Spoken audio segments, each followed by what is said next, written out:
इस चैप्टर में हमने क्या देखना है, सबसे पहले तो हमने देखना है कि इंटरेक्टिव जो मल्टीमीडिया हम पीछे पढ़ते आए हैं, जहाँ पे यूजर को कंट्रोल दे दिया जाता है मल्टीमीडिया प्रोजेक्ट्स के डिफरेंट कंपोनेंट्स को हैंडल करने के लिए, उसके लिए डिफरेंट स्ट्रेटजीज देखनी है, ठीक है, किस किस तरह से हम मल्टीमीडिया प्रोजेक्ट्स जो है वो बना सकते हैं, उनको इंटरेक्टिव कर सकते हैं।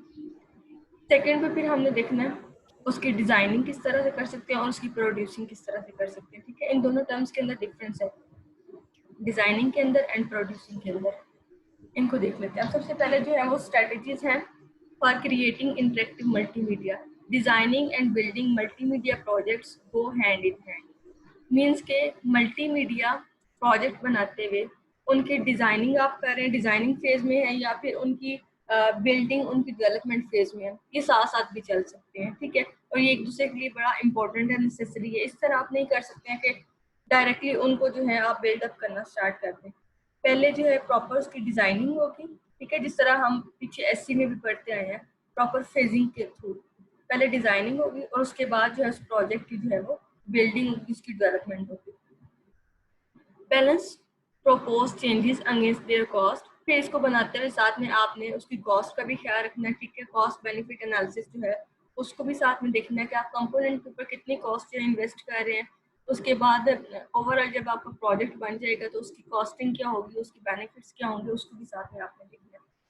Feedback loops and good communication between the design and production efforts are critical to the success of project. और जो सबसे इम्पोर्टेंट है वो ये है कि आपका और आपके जो कस्टमर जो एंड यूजर है उनके दरमियान कम्युनिकेशन चैनल जो है वो बहुत क्लियर होना चाहिए। आप जितना भी कुछ बना रहे हो साथ साथ उनसे कम्युनिकेट करके उनसे वेरीफाई करवाते जाएं क्या वो इसी चीज को जो है रिक्वायर कर रहे हैं, ठीक है। तो कम्युनिकेशन चैनल जो है वो बहुत क्लियर होना चाहिए। आप अपने यूजर को दें, उनसे यूज करवाएं और साथ में जो है उनका फीडबैक ले लें, ठीक है। उस फीडबैक की बेस के ऊपर उसको जो है मॉडिफाई करें, अगर कुछ चेंज करना है तो वो कर लें, ठीक है। तो प्रोजेक्ट बनाते हैं भी उसकी कॉस्टिंग, उसकी कम्युनिकेशन चैनल, उसका फीडबैक, उसकी बजटिंग, उसकी टाइमिंग, इन सारे फैक्टर को जो है कंसीडर करना होता है। A user can either describe the project in minute detail or can build a less detailed storyboard and spend more effort in actually rendering the project, ठीक है।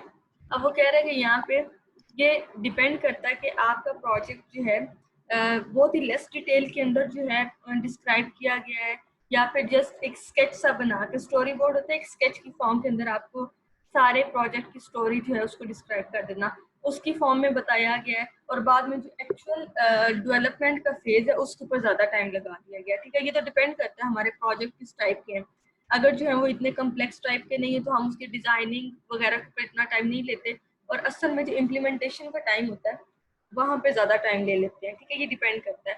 The method chosen depend upon the scope of the project, the size and the style of the team and whether the same people will do design and development.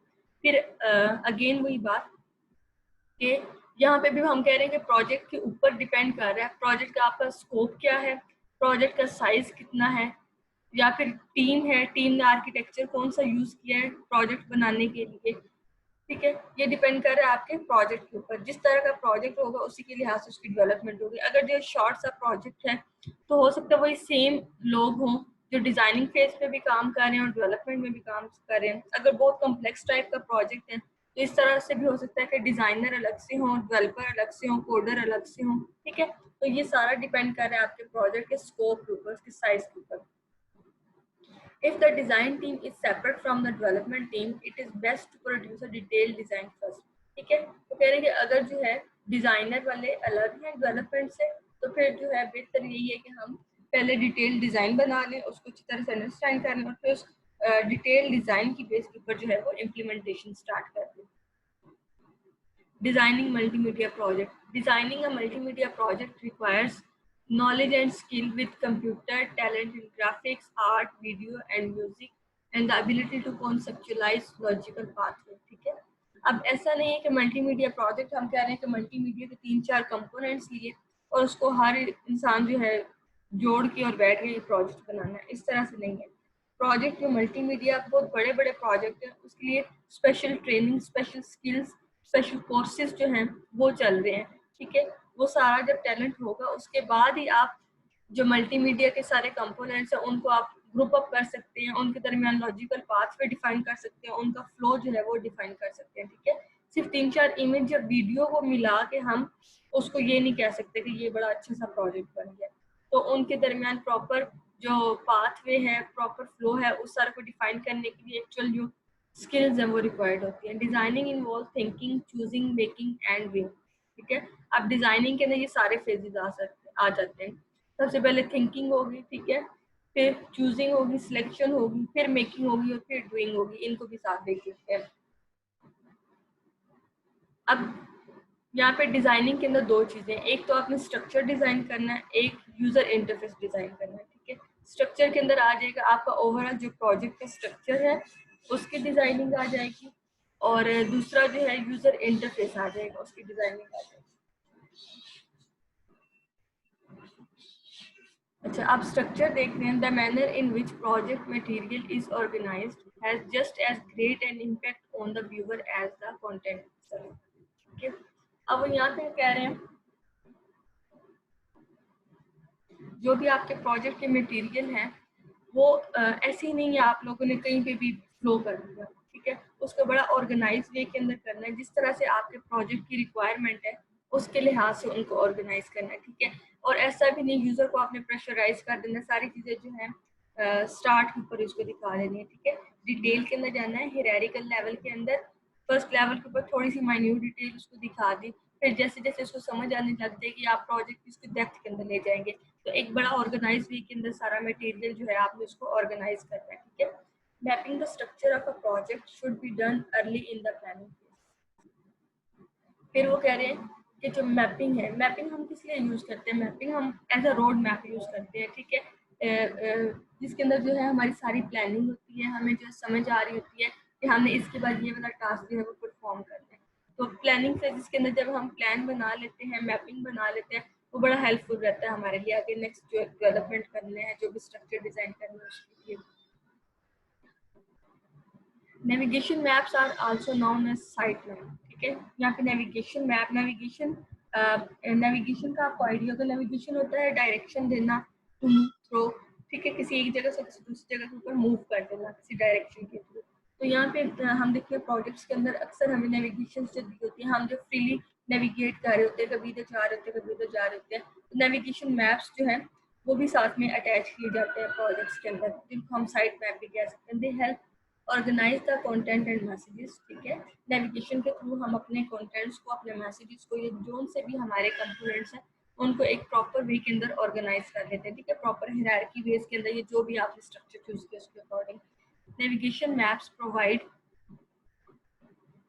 Navigation maps provide a hierarchical table of content and a chart of a logical flow of interactive interface. ठीक है, navigation map क्या करता है? एक proper hierarchy आपको provide करता है। ठीक है, जैसे पहले एक बात की है कि फर्स्ट लेवल के ऊपर कुछ कंटेंट्स दिखा देगा, next hierarchical level, next layer के ऊपर कुछ उससे आगे के कंपोनेंट्स दिखा देगा। ठीक है, इस तरह से hierarchy wise layer by layer step by step जो है ये कंटेंट्स आपको शो करता रहेगा। And a chart of a logical flow of a interactive interface. ठीक है, और जो भी आपकी इंटरेक्टिव इंटरफेस है, जो भी आपका इंटरेक्शन पाथवे है, जो भी आपका फ्लो है, उसको जो है साथ साथ में नेविगेट करता रहेगा, आपको बताता रहेगा कहाँ से कहाँ पे फ्लो करना है। Navigation maps are essentially non linear. ठीक है, अब वो कह रहे हैं कि आपके जो नेविगेशनल मैप्स हैं वो यहाँ पे नॉन लीनियर होने चाहिए। हमने लीनियर और नॉन लीनियर ये दो टर्म्स पीछे पढ़ी हैं, याद है किसी को क्या होती है नॉन लीनियर? बताएं जरा।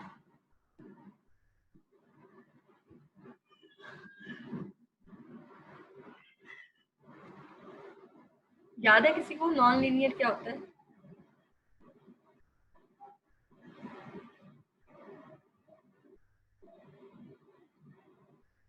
मैं ही बता देती।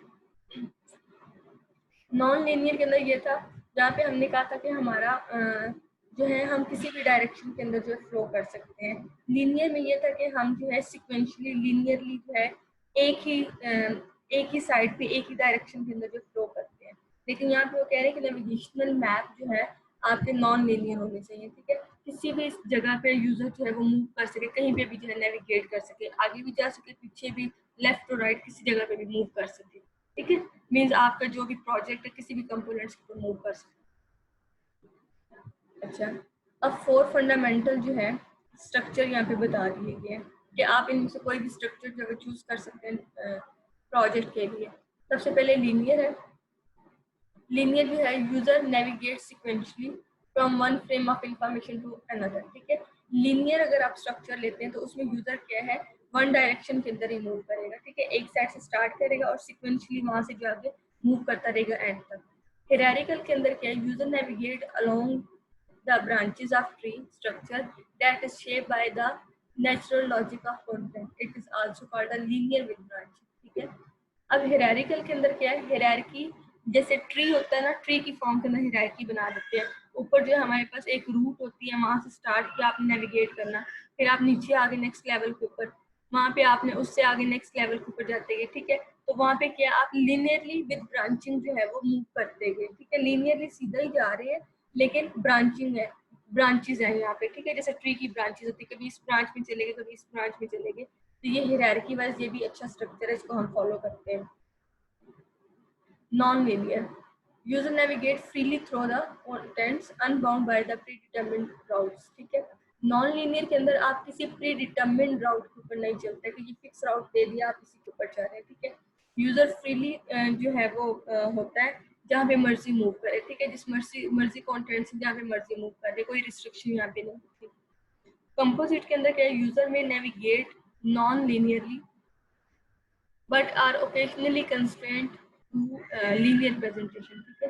कंपोजिट्स के अंदर क्या है, एक से ज्यादा स्ट्रक्चर को आप जो है कंबाइन कर लेते हैं। आप यहाँ पे लीनियरली डालें, नॉन लीनियरली डालें, साथ में हायरार्किकल डालें, कोई भी डालें, उसके थ्रू यहाँ पे खुद से आप उसको जो है डिजाइन कर सकते हैं, ठीक है। यूजर में नेविगेट नॉन लीनियर भी जा सकता है but are occasionally constraint to a linear presentation, ठीक है। अगर आपने लीनियर नॉन लीनियर दोनों को कॉम्बिनेशन यहाँ पे बनाया है तो आप वहाँ पे फिर फ्लो जो है उसको भी सारा स्पेसिफाई करेंगे, कहाँ से यूजर जो है नॉन लीनियरली जा सकता है, कहाँ से जो है वो लीनियरली चूज कर सकता है। The navigation system should be designed in such a manner that viewer are given free choice, ठीक है। वही वाली बात, नेविगेशन सिस्टम जो है ऐसा आपने बनाना जो कि फ्री हो, जहाँ पे यूजर रिस्ट्रिक्ट ना हो जाए कि वो एक डायरेक्शन या एक ही बाउंड के अंदर जा रहा है, वो कहीं दूसरी जगह पे नेविगेट नहीं कर सकता, ठीक है। यूजर को जो रिस्ट्रिक्ट नहीं करना। The architectural drawing for a multimedia projects are story type, storyboard and navigational map, ठीक है। अब वो कह रहे हैं कि जब भी आप मल्टीमीडिया प्रोजेक्ट्स बनाते हैं तो उसके लिए जो भी आप पहले ड्राइंग करते हैं, डिजाइन करते हैं, स्टोरी बोर्ड के थ्रू कर लें या फिर नेविगेशनल मैप्स जो हैं वो बना लें, फिर उसी की बेस के ऊपर जो है उसकी इम्प्लीमेंटेशन जो है वो स्टार्ट कर दें। Story boards are linked to navigational maps during the design process and help to visualise information architecture, ठीक है। अगर आपने स्टोरी बोर्ड बना लिए तो स्टोरी बोर्ड आपने बनाने के बाद उनको नेविगेशनल जो मैप आपने डिजाइन किए हैं, डायरेक्शन जहाँ पे आपने शो किए उनके साथ अटैच कर देते हैं और फिर उससे जो है वो फुली आर्किटेक्चर जो है आपके सामने होता है और आप उसकी बेस पर उसकी डेवलपमेंट कर देते हैं, ठीक है। डिफरेंट फेज है डिजाइनिंग के, डेवलपमेंट के, जो आप चूज करते हैं उसके अकॉर्डिंग कर देते हैं। A user can design their product. A user can design their product using two types of structure. अब यहाँ पे दो स्ट्रक्चर बता दिए गए हैं कि यूजर जो है इन दोनों स्ट्रक्चर में से कोई भी चूज कर सकते हैं डिजाइनिंग के लिए। एक है डेप्थ और एक है सरफेस। इनको देख लेते हैं। डेप्थ के अंदर क्या है, represents the complete navigation map, represents a complete navigation map and describe all the links between all components of the project. Depth है, इन डेप्थ यहाँ पे आपने डिफाइन करना है सारे के सारे जितनी नेविगेशनल मैप्स हैं उन सारों को यहाँ पे आपने कंप्लीटली रिप्रेजेंट करना है। जितने कंपोनेंट्स हैं उन तमाम कंपोनेंट्स की सारी जो लिंक्स एंड डिटेल्स हैं उन सबको जो है वहाँ पे आपने डिफाइन करना है, ठीक है। क्योंकि डेप्थ स्ट्रक्चर है, हर एक चीज जो है इन डेप्थ आपने यहाँ पे रिप्रेजेंट कर देनी है। सरफेस के अंदर क्या है, represent the structure actually realised by a user while navigating the depth structure, ठीक है।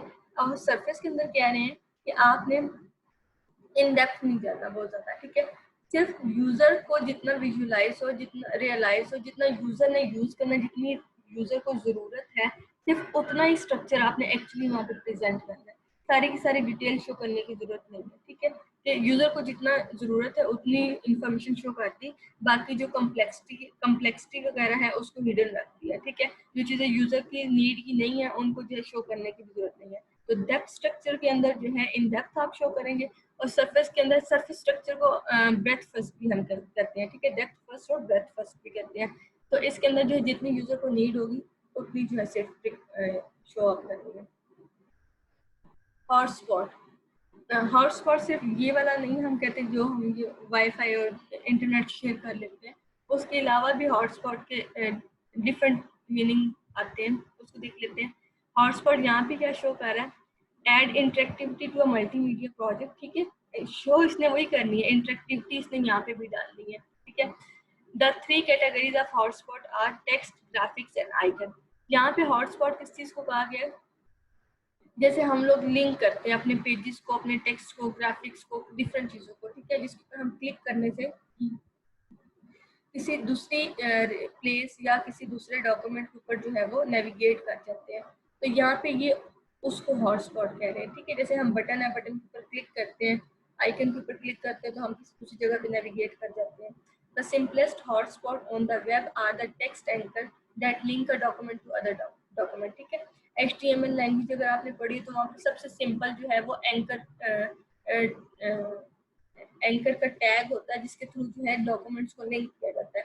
आप एक डॉक्यूमेंट के ऊपर है, वहाँ पे कोई ब्लू सी लाइन लिखी हुई है, हाईलाइट की हुई है, हाइपर लिंक लगा हुआ है, आप उसके ऊपर क्लिक करते हैं किसी दूसरी डॉक्यूमेंट के ऊपर जो आप मूव कर जाते हैं, तो वो क्या है, वो एंकर का जो है वो जो टैग लगा हुआ है उसके पीछे जहाँ से आप जाते हैं वो भी एक हॉटस्पॉट है, ठीक है। तो यहाँ पे हॉटस्पॉट इंटरेक्टिविटी को शो कर रहा है, जहाँ से आप एक जगह से दूसरी जगह के ऊपर इंटरेक्ट कर रहे हैं, मूव कर रहे हैं। Hyperlinks, hyperlinks, a hotspot that connect a viewer to another part of the same document, different document or another website is called a hyperlink, ठीक है। हाइपरलिंक आपको पहले बताया हुआ क्या होता है। हाइपर क्या होता है, ओवर। लिंक, कोई लिंक लगा हुआ है, उस लिंक के ओवर जो है आपने मूव करना है, चाहे उसी डॉक्यूमेंट के किसी दूसरे पार्ट पर चले गए, ठीक है। स्टार्ट ऑफ द डॉक्यूमेंट आप हैं, वहां से आपने क्लिक किया, आप डॉक्यूमेंट के नीचे आ गए, डॉक्यूमेंट के आप कहीं नीचे बॉटम पे आपने क्लिक किया, आप टॉप पे चले गए, एक डॉक्यूमेंट से दूसरे पे चले गए, या फिर एक वेबसाइट से दूसरे के ऊपर आप दूसरे पेज के ऊपर, वेब पेज के ऊपर मूव कर गए, तो ये सारा हाइपर लिंक होता है, ठीक है। Image maps, larger images that are sectioned into hot areas with associated link are called an image map, ठीक है। अब यहाँ पे इमेज मैप भी क्या है, एक इमेज है, एक बहुत बड़ा सा इमेज है, उसको जो है पार्टीशनिंग उसकी कर दी गई है, ठीक है। उसके डिफरेंट पार्टीशन को जो है आपस में लिंक किया गया है लिंक्स के थ्रू, ठीक है। आप एक के ऊपर जो क्लिक करने से दूसरे एरिया ऑफ इमेज के ऊपर जो मूव कर सकते हैं, उससे करके तीसरे के ऊपर चले जाते हैं, ठीक है। तो मीन्स आपने लिंकिंग करवानी, चाहे वो किसी टेक्स्ट के थ्रू करवाएं, किसी इमेज के थ्रू करवाएं, ऑडियो के थ्रू करवाएं, ठीक है। यहाँ पे आइकन्स दिए गए हैं, आइकन के ऊपर आप क्लिक करके भी मूव कर सकते हैं, बटन है, बटन के ऊपर आप क्लिक करके भी मूव कर सकते हैं, टेक्स्ट है जिसके ऊपर मर्जी, ठीक है। सिर्फ क्या है कि आगे जो कुछ भी है उसके बैकएंड पे आपने जो है लिंक क्रिएट किया होता है किसी दूसरे सेक्शन के साथ, वहां पे आप मूव कर जाते हैं। Plugins such as Flash, Shockwave or JavaScript enable users to create plain or animated button. अब ये है कि अब आपने हम लोग बटन्स तो क्रिएट कर लेते हैं, लेकिन अगर कोई एनिमेटेड बटन आपने क्लिक करना है, ठीक है, लाइव बटन आपने क्लिक करना है, इन मूवमेंट बटन क्लिक करना, क्रिएट करना है, तो उसके लिए क्या है, डिफरेंट प्लगइन्स हमें यूज करने पड़ते हैं। आप देखें जब हम ब्राउजर पे कोई कुछ वीडियोस वगैरह प्ले करते हैं या कोई एनिमेशन सर्च करते हैं, तो अक्सर ये होता है वो चल नहीं रही होती, उसके लिए डिफरेंट प्लगइन्स की जरूरत होती है। तो प्लगइन्स कोई भी शॉक वेव हो जाए, फ्लैश हो जाए, फ्लैश प्लेयर हो जाए, वो हम लोग यूज करते हैं। तो इसी तरह से यहाँ पर भी ये है कि अगर आपने एनिमेटेड बटन्स वगैरह बनाने हैं तो उसके लिए जो है प्लगइन्स की जरूरत होती है। Small JPEG and ma'am animated button जो होते हैं ये हम कोई सॉफ्टवेयर इस्तेमाल करते हुए बनाते हैं या फिर हमें वैसे ही इंटरनेट से मिल जाते हैं? नहीं, ऐसे भी बना सकते हैं। ये जावास्क्रिप्ट जो है, ये लैंग्वेज है, इसके थ्रू आप लोग जो है बना सकते हैं। सिंपल बटन बना दें, एनिमेटेड कोड बनाकर हाँ जी, यहाँ पे ये है कि इंटरफेस होता है, ये डिफरेंट आपके टूल्स पे भी डिपेंड कर रहा होता है, लेकिन जस्ट एक आइडिया दे रही हूँ आपको।